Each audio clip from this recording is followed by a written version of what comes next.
Assalamualaikum warahmatullahi wabarakatuh. Perkenalkan, kami dari kelompok 2 Manajemen Syariah akan mempresentasikan materi kedua mengenai fungsi perencanaan dan organisasi. Kelompok 2 ini beranggotakan saya, Diana Agustina, sebagai moderator dan pemateri keempat. Kemudian ada dan yang ketiga, yang keempat, dan yang terakhir. Perkenalkan, nama saya Lelis Nur Aisyah, NPM 1834020005. Saya akan membahas mengenai pertimbangan syariah dalam perencanaan. Apa itu perencanaan? Perencanaan adalah sebuah kegiatan dalam pengambilan keputusan yang akan menentukan sasaran, waktu, metode, dan orang yang tepat oleh manajer dalam suatu organisasi maupun dalam suatu perusahaan. Pertimbangan syariah dalam perencanaan. Agar tujuan dapat terrealisasi secara optimal, maka ada beberapa aspek yang perlu kita pertimbangkan. Yang pertama, hasil yang hendak dicapai.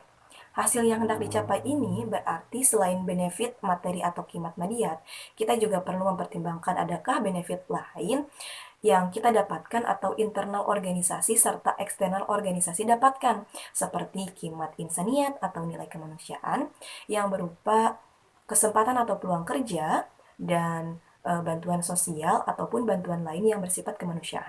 Kemudian ada kimat khuluqiyat atau nilai akhlak. Al-akhlak al-karimah yang mesti ada pada kegiatan-kegiatan atau aktivitas yang kita laksanakan. Yang kemudian ada kimat ruhiyat atau nilai rohani. Adakah perbuatan-perbuatan yang mampu mendekatkan diri kita kepada Allah Subhanahu wa taala? Aspek yang kedua adalah orang yang melaksanakan pekerjaan tertentu. Maksudnya, orang yang melaksanakan atau mempekerjakan pekerjaan tertentu adalah atau haruslah orang yang memiliki kualifikasi tertentu ataupun memiliki keahlian dalam bidangnya masing-masing. Sesuai dengan sabda Rasulullah SAW, apabila amanah telah disia-siakan, maka tunggulah saat-saat kehancurannya. Para sahabat bertanya, bagaimana menyanyiakan amanah itu, wahai Rasulullah? Beliau menjawab, apabila suatu urusan diserahkan kepada yang bukan ahlinya, maka tunggulah saat-saat kehancurannya. Hadis riwayat Al-Bukhari. Kemudian aspek yang ketiga adalah waktu dan skala prioritas. Banyak dari kita yang menyanyiakan waktu dan tidak menganggap bahwa waktu itu penting. Ketika kita menyanyiakan waktu, kita mendapatkan beberapa kerugian. Yang pertama seperti kehilangan kesempatan ataupun peluang. Yang kedua, di dalam suatu organisasi tidak ada orang yang produktif. Yang ketiga, kita akan mendapatkan kerugian efisiensi. Maksudnya, hasil yang kita dapatkan tidak akan seimbang dengan pengorbanan yang telah kita keluarkan. Yang terakhir adalah output yang kita dapatkan akan ketinggalan zaman. Adapun kaitannya dengan skala prioritas, nantinya ketika kita telah mendapatkan suatu rencana dan kita telah mempunyai skala prioritas, kita akan mudah untuk menentukan rencana atau kegiatan mana dulu nih yang kita laksanakan terlebih dahulu. Seperti itu. Kemudian, aspek yang keempat adalah dana atau modal.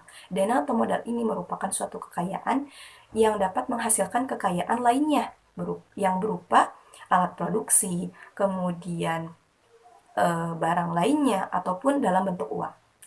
Nah, modal ini ada beberapa ketentuan menurut syariat Islam. Yang pertama, modal tidak boleh berasal dari yang haram, tetapi harus dari yang halal dan tidak bertentangan dengan syariat Islam. Kemudian, modal tidak boleh dipinjam atau meminjamkannya secara riba. Kemudian, modal tidak boleh ditimbun. Dan yang terakhir, modal apabila telah mencapai nisab, maka zakatnya wajib dikeluarkan. Selain aspek-aspek yang perlu kita pertimbangkan, ada pula beberapa hal yang perlu kita perhatikan dan bisa kita jadikan sebagai kiat-kiat untuk menyusun suatu rencana. Yang pertama adalah rencana yang kita susun atau kita canangkan haruslah atas dasar keyakinan bahwa rencana tersebut memang benar-benar baik. Artinya sesuai dengan ajaran Islam. Yang kedua, rencana yang kita canangkan haruslah mengandung manfaat, baik bagi pelaku ataupun pelaksana organisasi, dan bagi lingkungan sekitar. Nah, yang ketiga, rencana yang kita canangkan haruslah berdasarkan pada ilmu pengetahuan. Yang keempat, rencana yang kita canangkan atau kita gulirkan harus berdasarkan pada benchmark. Artinya, rencana tersebut haruslah berdasarkan hasil analisis peristiwa-peristiwa serupa agar pada saat pelaksanaan rencana, tujuan yang kita peroleh dapat tercapai secara optimal. Kemudian yang terakhir, rencana yang kita canangkan dapat benar-benar kita implementasikan. Perkenalkan, nama saya Anissa Carolina dengan NPM 183402007. Di sini saya akan menjelaskan mengenai hambatan-hambatan dalam melakukan perencanaan. Disadari atau tidak, pada umumnya apabila kita melakukan sesuatu kegiatan atau sesuatu hal, kita akan mengharapkan adanya kemudahan. Padahal kemudahan-kemudahan itu tidak akan ada kecuali setelah melalui berbagai kesulitan di dalamnya. Selanjutnya, saya akan menjelaskan berbagai hambatan dalam melakukan perencanaan itu sendiri. Yang pertama adalah paham teologi Zabariyat. Setiap perbuatan dan kegiatan manusia telah ditentukan dari semula melalui kode dan kodarnya Tuhan. Inilah yang disebut dengan paham Jabariyat, di mana perbuatan-perbuatan diciptakan Tuhan di dalam diri manusia. Tak berbeda dengan gerak-gerik yang diciptakan Tuhan dalam benda-benda mati seperti pohon berbuah, air mengalir, matahari terbit, dan tenggelam, dan sebagainya. Bila paham Zabariyat ini diterapkan dalam diri manusia, maka seseorang cenderung jauh dari sikap dinamis dalam bekerja dan berpikir, kurang memiliki budaya kerja, kurang berperencanaan ke masa yang akan datang, kurang proaktif, dan bersifat dependen. Yang kedua adalah proses dan birokrasi sertifikasi halal. Sebagian menganggap bahwa sertifikat halal merupakan modal atau investasi. Namun, bagi sebagian yang lain masih dipandang sebagai sebuah langkah yang butuh biaya, waktu, dan proses yang relatif panjang.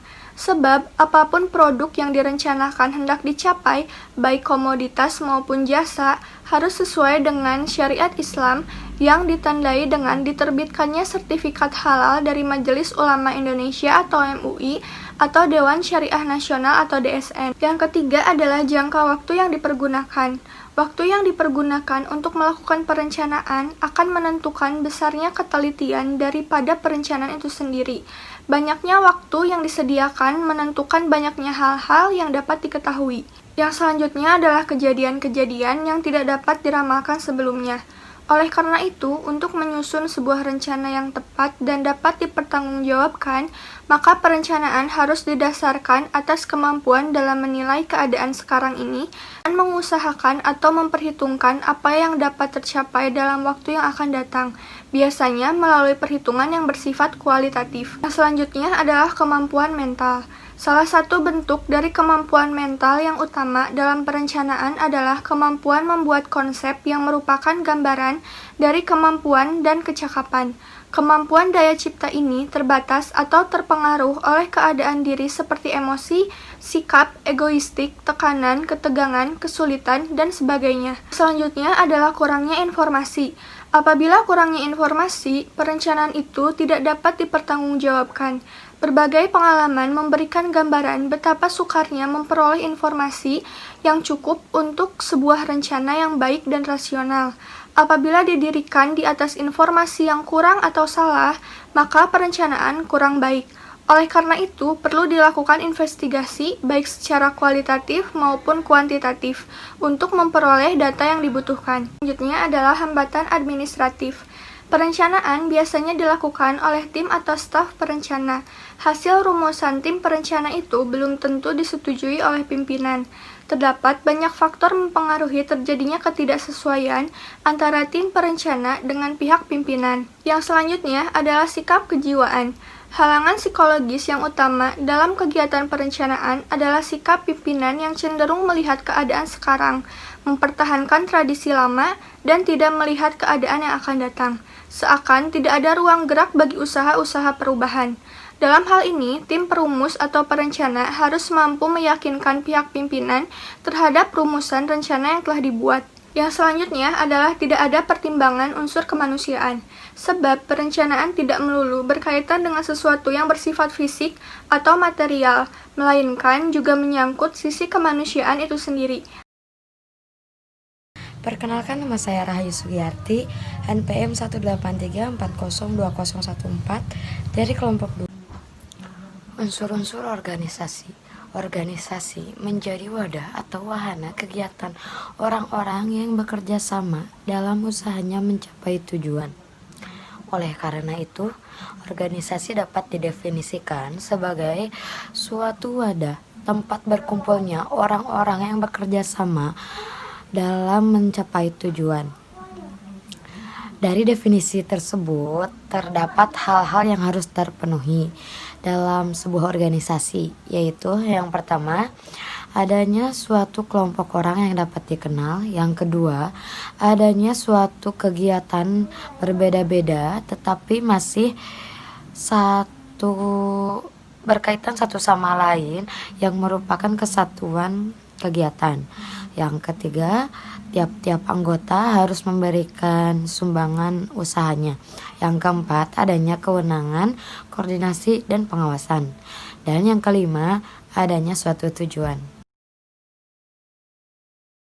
Baik, untuk selanjutnya materi keempat mengenai tahapan pengorganisasian dan sumber wewenang.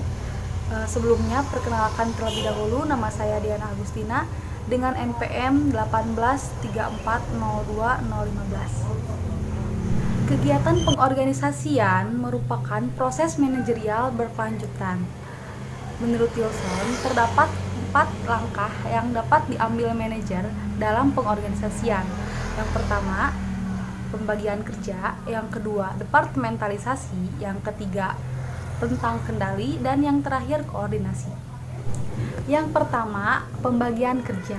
Pembagian kerja atau division of work berarti membagi tugas menjadi lebih kecil sehingga setiap individu dapat memahami pekerjaannya dengan lebih jelas. Atau dengan kata lain, pengelompokan setiap aktivitas atau kegiatan serta tenaga kerja ke dalam bagian-bagian tertentu sesuai dengan kategori yang ditentukan. Misalnya, dalam suatu perusahaan terdapat 3 bagian di dalamnya, yaitu bagian pemasaran, bagian keuangan, dan juga bagian produksi. Masing-masing karyawan yang berada di bagian produksi tidak perlu menjalankan aktivitas yang menjadi tanggung jawab bagian pemasaran dan juga bagian keuangan. Begitu juga sebaliknya, sehingga karyawan hanya bertugas sesuai dengan pembagian yang telah ditentukan oleh perusahaan tersebut. Dalam peradaban Islam, Nabi Muhammad SAW telah membuktikan kapabilitasnya sebagai manajer yang baik. Beliau mengelompokkan orang-orang ke dalam bagian-bagian tertentu sebagai teamwork yang handal. Kelompok tersebut diantaranya kelompok penulis wahyu, kelompok pengumpul pajak, amal, zakat, dan sodako, kelompok intelijen, kelompok militer, pemerintahan, dan lain-lain. Hal ini menunjukkan bahwa Nabi Muhammad SAW telah melakukan pembagian kerja melalui pengorganisasian yang sangat baik. Yang kedua, departementalisasi. Departementalisasi merupakan pengelompokan aktivitas-aktivitas anggota organisasi ke dalam kelompok-kelompok kegiatan yang lebih kecil dalam suatu organisasi tersebut. Bentuk-bentuk departementalisasi dapat dibedakan berdasarkan 5 hal, yaitu fungsi, proses, langganan, produk, dan wilayah. Yang pertama, atas dasar fungsi, misalnya departemen produksi, departemen pemasaran, departemen keuangan, dan lain-lain. Yang kedua, atas dasar proses, misalnya departemen pemotongan, bagian pembungkusan, divisi finishing, kelompok perakitan, dan lain-lain. Yang ketiga, atas dasar langganan, misalnya penjualan barang-barang industri, penjualan barang-barang konsumsi, penjualan barang-barang kebutuhan kantor, dan lain-lain. Yang keempat, atas dasar produk, misalnya divisi yang menghasilkan alat-alat angkutan seperti mobil, truk, kapal, dan lain-lain.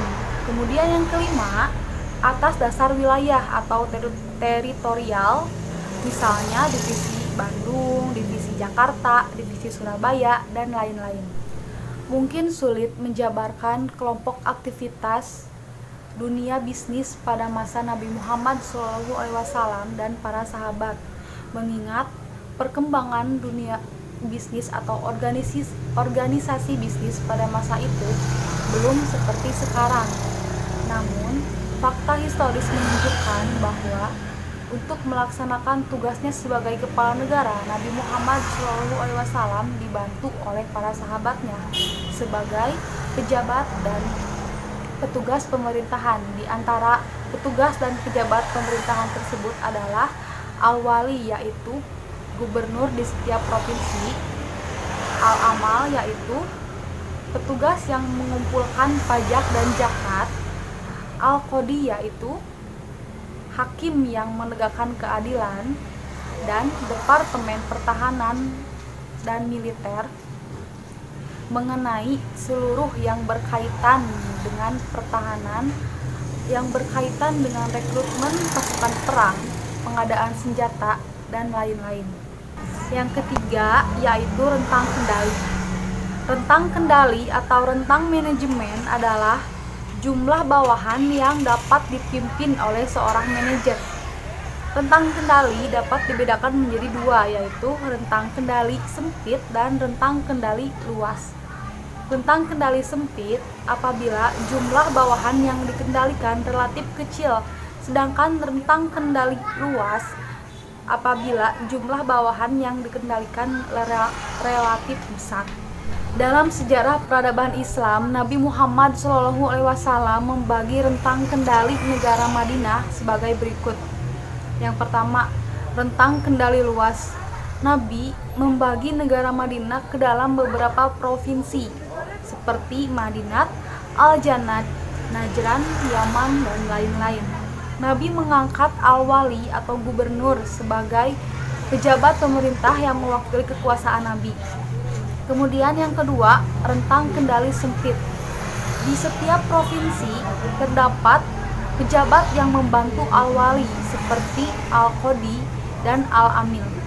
Yang keempat yaitu koordinasi. Koordinasi adalah langkah menetapkan mekanisme untuk menyatukan kegiatan pada suatu departemen menjadi satu kesatuan dan dapat memonitor keefektifan integrasi. Tanpa koordinasi, departemen atau organisasi akan kehilangan arah. Adapun koordinasi yang dijalankan sejak masa Nabi Muhammad SAW sampai masa Khulafa ar-Rasyidin, yaitu adanya pertemuan tahunan yang digelar setiap musim haji. Pertemuan ini dihadiri oleh seluruh gubernur, hakim, amil, dan pejabat lainnya. Wewenang. Wewenang adalah suatu kekuasaan yang dimiliki seseorang terhadap suatu pekerjaan dalam organisasi. Berdasarkan sumbernya, wewenang dikelompokkan menjadi tiga, yaitu wewenang karena ilmu pengetahuan, wewenang karena jabatan, dan wewenang karena hukum. Yang pertama, wewenang karena ilmu pengetahuan, yaitu seseorang yang memiliki wewenang karena ilmu pengetahuan yang dimilikinya. Misalnya, seorang konsultan yang dimintai saran atau nasihat oleh sebuah perusahaan. Kemudian yang kedua, wewenang karena jabatan, yaitu seseorang yang memiliki wewenang karena jabatan yang sedang dipegangnya. Wewenang akan berakhir apabila jabatannya pun berakhir. Dan yang terakhir, wewenang karena hukum. Misalnya, ketika seseorang diangkat menjadi pejabat, kemudian dia memiliki wewenang untuk melakukan sesuatu sesuai dengan kewenangan jabatannya tersebut secara hukum. Nama saya Dian Mara, NPM 183402019. Aplikasi perencanaan dalam Islam, yakni contoh perencanaan strategis yang dilakukan oleh Nabi Muhammad SAW. Karena hidup di dua wilayah yang berbeda, yakni Mekah dan Madinah, maka perencanaan strategis yang dilakukannya pun berbeda pula. Yang pertama pada periode Mekah. Pada awalnya, Nabi Muhammad SAW melakukan dakwah secara sembunyi-sembunyi selama 5 tahun dan hanya dilakukan kepada keluarga serta kerabatnya saja, sampai perintah dari Allah turun dengan turunnya Quran Surah Al-Hijr ayat 96 untuk melakukan dakwah secara terang-terangan. Pada awal dakwahnya, Rasulullah dan juga kaum muslimin mendapatkan hinaan, cacian, dan bahkan siksaan dari kaum Quraisy. Oleh karena itu, Rasulullah SAW memerintahkan kaum muslimin untuk hijrah ke wilayah Habsyat atau Ethiopia. Namun hijrah pertama kali ini gagal dan dilanjutkan dengan hijrah yang kedua ke wilayah Taif namun juga belum berhasil. Sampai pada tahun ke-12 setelah kenabian, jumlah kaum muslimin semakin banyak. Dan oleh karena itu, kaum Quraisy semakin membenci kepada Rasul. Hingga kaum muslimin kembali diperintahkan untuk melakukan hijrah ke wilayah Yatsrib atau Madinah, dan untuk hijrah kali ini berhasil. Hal ini menunjukkan betapa cermatnya Rasulullah SAW dalam mengambil tindakan serta strategi dan juga menjadikan pengalaman dari kegagalan-kegagalan sebelumnya. Yang kedua, pada periode Madinah. Perencanaan awal Rasulullah SAW di Madinah ini yakni mempersaudarakan antara kaum Muhajirin dan kaum Ansor serta menyatukan antara kaum Muslim dan juga non-Muslim dengan membuat nota kesepahaman yang dikenal dengan Piagam Madinah.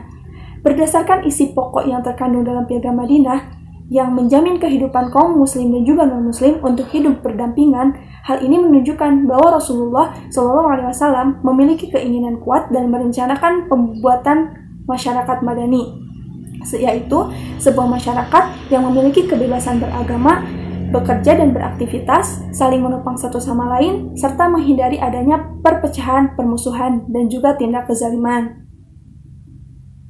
Aplikasi pengorganisasian dan organisasi di dalam Islam. Yang pertama, praktik pengorganisasian Nabi Muhammad SAW. Nabi Muhammad SAW benar-benar telah menetapkan dan menerapkan pengorganisasian dengan sangat baik. Dapat dilihat dalam berbagai hal, seperti bagaimana beliau menempatkan orang yang memiliki keberanian yang sangat besar, yaitu Umar bin Khattab yang dijadikan sebagai panglima perang, ataupun bagaimana beliau menempatkan orang yang memiliki kepandaian membaca dan menulis, seperti Zaid bin Sabit, Ubay bin Ka'ab, ataupun Muawiyah bin Abu Sufyan yang dijadikan tim penyusunan Al-Quran. Yang kedua, organisasi administratif pertama di dalam Islam. Disebut Diwan yang berarti kantor, sekretariat, ataupun departemen yang merupakan organisasi pemerintahan atau cabang administratif pemerintahan yang berada di semua lini, baik tingkat pusat, provinsi, maupun tingkat lokal. Tugas dari pejabat Diwan ini yaitu untuk menyimpan dokumen dan naskah-naskah pemerintahan di tempat yang aman. Ada beberapa jenis Diwan. Yang pertama, Diwan Al-Kharaj, yaitu departemen yang mengurus perbendaharaan negara. Yang kedua, Diwan Al-Jun, yang didirikan oleh Umar bin Khattab untuk mengurus kemiliteran. Yang ketiga, Diwan Al-Khatam, yaitu kantor segel yang bertugas menyimpan salinan dokumen asli yang telah disegel dan juga dikirimkan untuk menghindari adanya pemalsuan dokumen. Yang keempat, Diwan Al-Mustagholat, yaitu departemen yang bertugas mengurus administrasi tanah. Yang kelima, Diwan Al-Barid, yaitu kantor pos yang bertugas menyampaikan pesan-pesan dan surat-surat kepada seluruh negeri. Dan yang terakhir, Diwan Al-Rasail, yaitu departemen yang bertugas mengirimkan surat kepada para gubernur, para pejabat negara, ataupun kepala negara lain. Dan yang ketiga, ada organisasi ekonomi pertama di dalam Islam, terdiri dari dua. Yang pertama, Baitul Mal, yaitu lembaga dalam pemerintahan Islam yang bertugas mengelola keuangan, yaitu mengatur dan menyeimbangkan antara pemasukan dan juga pembelanjaan negara. Dan yang kedua, yaitu lembaga Hisbat, yakni lembaga yang bertugas untuk menjaga tatanan dan juga hukum publik, serta mengawasi penjual dan pembeli di pasar agar melakukan perbuatan yang benar.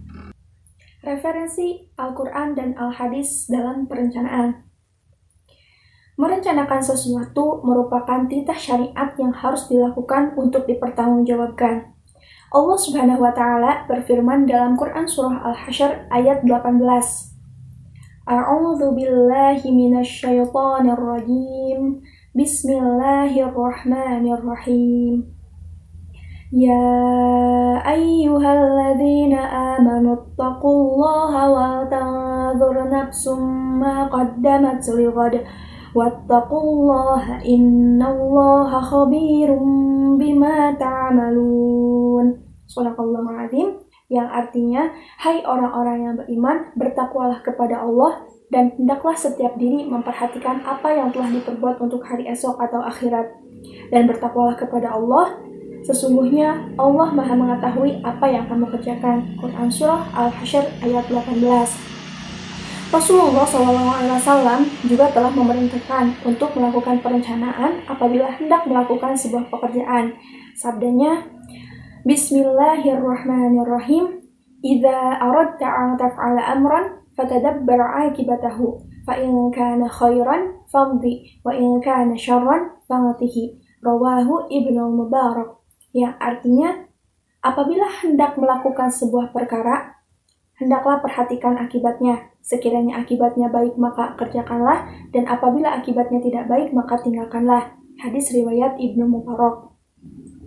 Dalil-dalil tersebut menjelaskan bahwa perencanaan merupakan bagian penting dari kesuksesan yang harus disesuaikan dengan situasi dan kondisi masa lampau, masa kini, dan juga masa yang akan datang. Perencanaan yang telah dilakukan meskipun pada pelaksanaannya tidak 100% sesuai dengan harapan, tetapi sesungguhnya perencanaan yang telah dilakukan tersebut merupakan hasil yang patut diberikan penghargaan. Referensi Al-Quran dan Al-Hadis mengenai pengorganisasian. Organisasi dalam pandangan Islam tidak dipandang hanya sebagai sebuah wadah, tetapi lebih menekankan pada bagaimana sebuah pekerjaan dilakukan secara rapi. Allah Subhanahu wa Ta'ala berfirman dalam Quran Surah Asy-Syura ayat 13. A'udzu billahi minasyaitonir rajim. Bismillahirrahmanirrahim. An aqimud dina wa la tatafarraqu fih. Shadaqallahul Adzim. Yang artinya, tegakkanlah agama dan janganlah kamu terpecah belah di dalamnya. Rasulullah SAW juga bersabda, Bismillahirrahmanirrahim. Innallaha yuhibbu idza amila ahadukum amalan ayyutqinah. Rawahu At-Tabarani. Yang artinya, sesungguhnya Allah Subhanahu wa Ta'ala mencintai orang yang apabila melakukan pekerjaan dengan tepat, terarah, dan tuntas. Hadis riwayat At-Tabarani. Dari dalil-dalil tersebut jelas bahwa diperlukan kebersamaan dalam melakukan tindakan, dan Allah Subhanahu wa Ta'ala telah melarang tindakan terpecah belah antar manusia yang memiliki satu akidah dan satu keyakinan. Sekian yang dapat kami sampaikan. Terima kasih atas perhatiannya. Mohon maaf apabila terdapat kekurangan dalam penyampaian materi kedua ini. Wabillahi taufiq wal hidayah. Wassalamualaikum warahmatullahi wabarakatuh.